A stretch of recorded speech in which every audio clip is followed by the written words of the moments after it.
दोस्तों करप्शन एक ऐसा वर्ड है जिसकी वजह से नवाज शरीफ की हुकूमत बहुत ज्यादा बदनाम है। जिस तरह के पनामा केसेस बहुत ज्यादा मशहूर होते हैं, जिसकी वजह से नवाज शरीफ को 10 साल के लिए जेल की जाती है और साथ ही उन्हें पूरी उम्र के लिए नायल भी करार दे दिया। इसके अलावा इन सारे केसेस में दूसरे नाम भी शरीफ फैमिली से जुड़ते हैं, जैसे कि मरियम नवाज का नाम, हसन नवाज का नाम, हुसैन नवाज का नाम और कैप्टन सफदर का नाम। सारे फिगर्स और रीजन को देखते हुए मैं नवाज शरीफ की हुकूमत को करप्शन की कैटेगरी में 0 नंबर दूंगा 5। कुकिंग ऑयल की जो प्राइस हमारे पास है वो 650 रुपए पर लीटर है।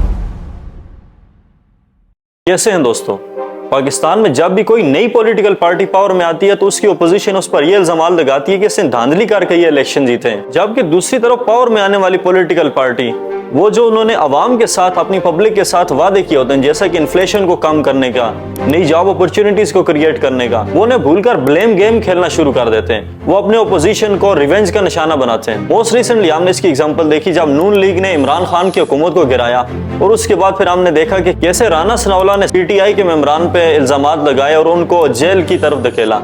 इस तरह इमरान खान पे बहुत से इल्जामात लगाए गए और उन पर अब अदालत में बहुत से केसेस चल रहे हैं। लेकिन उसकी दूसरी तरफ जो पीडीएम हमसे वादा करके गवर्नमेंट में आई थी, उन्होंने पावर ली थी, क्या वो अपना कोई वादा पूरा कर पाए? नून लीग की हुकूमत कितनी कामयाब रही है साल 2022 और 23 में। इसी तरह साल 2013 से 2018 तक जब नवाज शरीफ मुल्क के प्राइम मिनिस्टर थे, उनकी हुकूमत में क्या कारकर्दगी रही है, इन सब चीजों को आज हम इस वीडियो में देखेंगे। हम देखेंगे कि डिफरेंट फील्ड्स में इनकी परफॉर्मेंस क्या रही है, जैसा कि इकोनॉमिक के फील्ड में, गवर्नेंस के फील्ड में, इस तरह सोशल के फील्ड में या फिर एनवायरनमेंट फील्ड में, इन सब कैटेगरीज में इनकी क्या परफॉर्मेंस रही है। हम इनमें से हर एक फील्ड में नून लीग की परफॉर्मेंस को देखेंगे और उसे फिर 5 में से नंबर देंगे उसकी परफॉर्मेंस की बेसिस पे।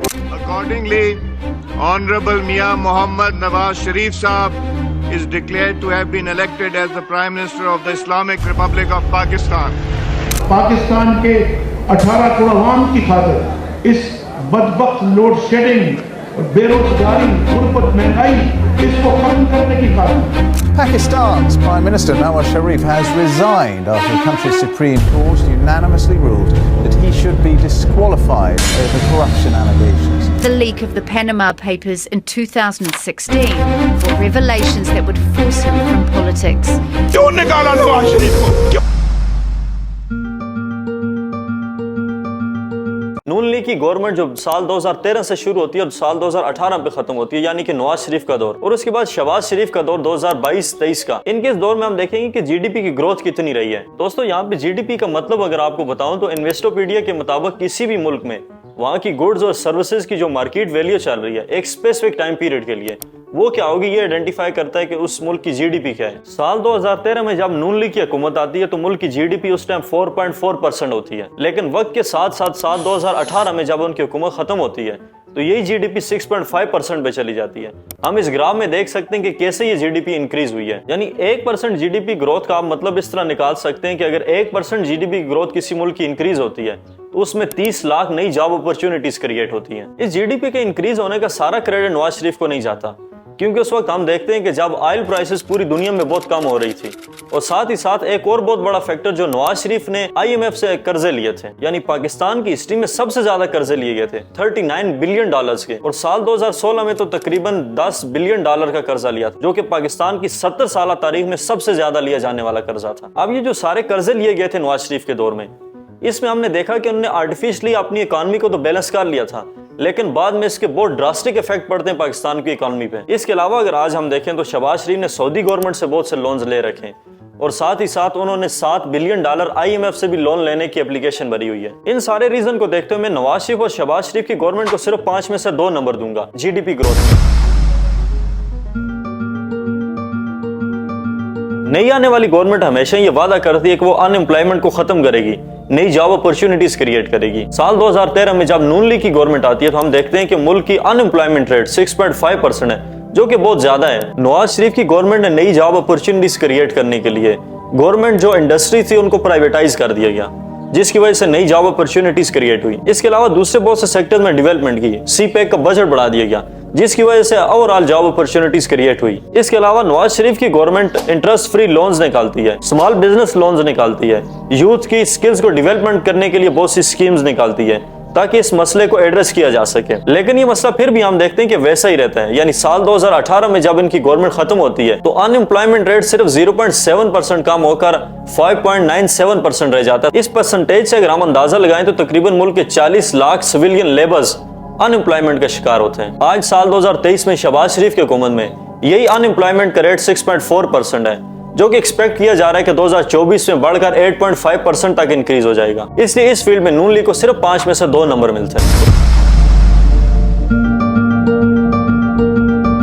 दोस्तों, साल 2008 से साल 2013 तक जब हमारे पास पीपल्स पार्टी की गवर्नमेंट होती है तो उस वक्त इन्फ्लेशन का रेट बहुत ज्यादा हाई होता है, यानी उस वक्त पाकिस्तान की हिस्ट्री में सबसे ज्यादा महंगाई होती है। और ये एक बहुत बड़ा मसला था नवाज शरीफ गवर्नमेंट के लिए कि इन्फ्लेशन रेट को कैसे कंट्रोल किया जाए। और हम बाद में देखते हैं कि नवाज शरीफ की गवर्नमेंट ने इसको बहुत कंट्रोल किया और यही इन्फ्लेशन रेट 5% रह जाता है साल 2018 में जब नवाज शरीफ की गवर्नमेंट जाती है। और अगर हम फिगर्स को देखें तो साल 2015 में ये इन्फ्लेशन रेट सबसे कम जाता है, यानी 2.5% पे जाता है, जो कि पाकिस्तानी हिस्ट्री में इन्फ्लेशन की सबसे कम रेट मानी जाती है। लेकिन इस सब का भी क्रेडिट नवाज शरीफ की गवर्नमेंट को सारा नहीं जाता, क्योंकि उस वक्त ऑयल की prices all over the world बहुत कम हो गई थी।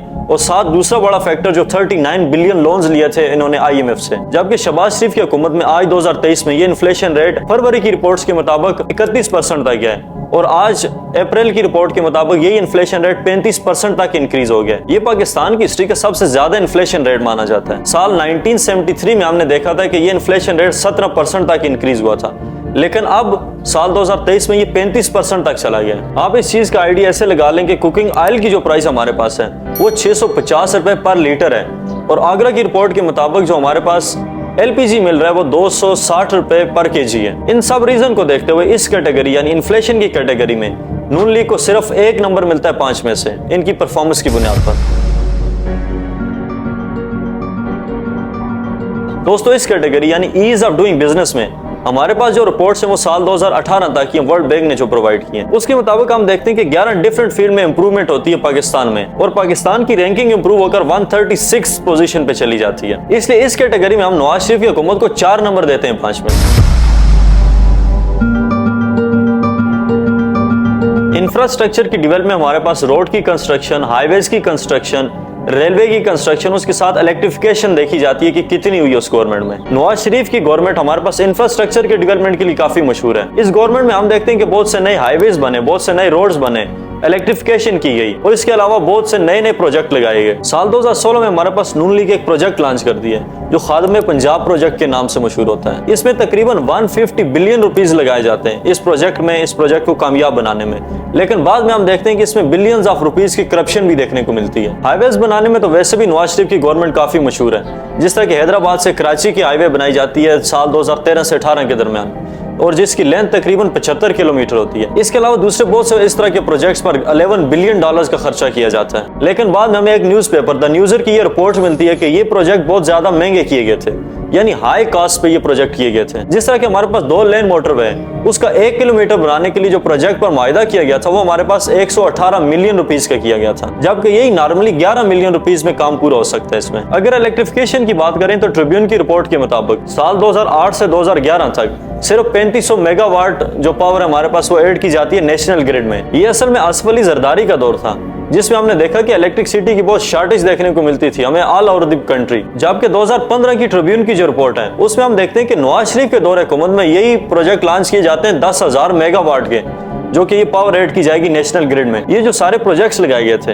ये बहुत कॉस्टली लगाए गए थे, जिसे हम बाद में देखते हैं कि या तो ये बंद हो गए थे या फिर अपने टाइम के बहुत बाद जाके कंप्लीट हुए थे। और साल 2018 में जब नवाज शरीफ की हुकूमत जाती है तो हमें बहुत ज्यादा एनर्जी क्राइसिस देखने को मिलते हैं। इसके अलावा 2 और बड़े प्रोजेक्ट जिस तरह के हमारे पास मेट्रो प्रोजेक्ट और साथ ग्रीन लाइन प्रोजेक्ट लगाए जाते हैं इस्लामाबाद और लाहौर के शहर में। इन सब रीजंस को देखते हुए नवाज शरीफ की हुकूमत को इंफ्रास्ट्रक्चर की डेवलपमेंट में सिर्फ 2 नंबर मिलते हैं 5 में से। दोस्तों, करप्शन एक ऐसा वर्ड है जिसकी वजह से नवाज शरीफ की हुकूमत बहुत ज्यादा बदनाम है।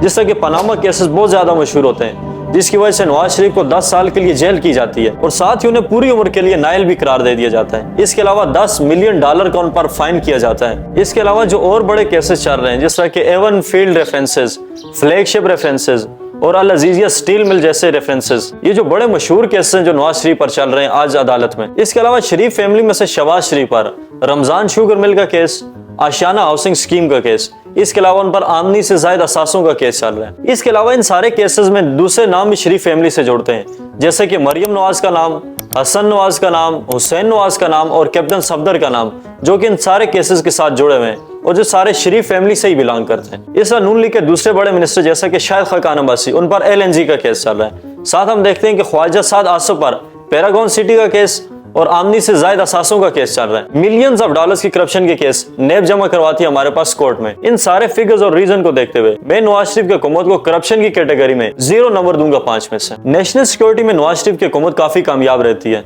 साल 2014 में जब पेशावर APS पे अटैक किया जाता है और 145 बच्चे शहीद किए जाते हैं, उसके बाद मुल्क में ऑपरेशन लॉन्च करते हैं जैसा कि ऑपरेशन ज़र्ब-ए-अज़्म, ऑपरेशन रद्दुल फसाद और नेशनल एक्शन प्लान, जिसकी वजह से तकरीबन 2000 से 4000 टेररिस्ट मारे जाते हैं और मुल्क में टेररिज्म बहुत कम हो जाता है। और साथ ही कराची के हालात को ठीक करने के लिए रेंजर्स का ऑपरेशन किया जाता है, जो कि काफी हद तक कामयाब भी रहता है। इसलिए इस कैटेगरी में नवाज शरीफ की हुकूमत को 3 नंबर दूंगा मैं 5 में से। नवाज शरीफ की गवर्नमेंट में फॉरेन पॉलिसी काफी अच्छी रहती है, जिस तरह के CPEC हमारे पास एक एग्जांपल है। इसके अलावा चाइना और पाकिस्तान का जो बॉन्ड है वो काफी मजबूत होता है। रशिया के साथ बॉन्ड काफी बेहतर बनाए जाते हैं। लेकिन दूसरी तरफ अगर हम देखते हैं जिस तरह गुलभूषण यादव का केस है, उसमें बहुत स्लो प्रोसीडिंग होती है।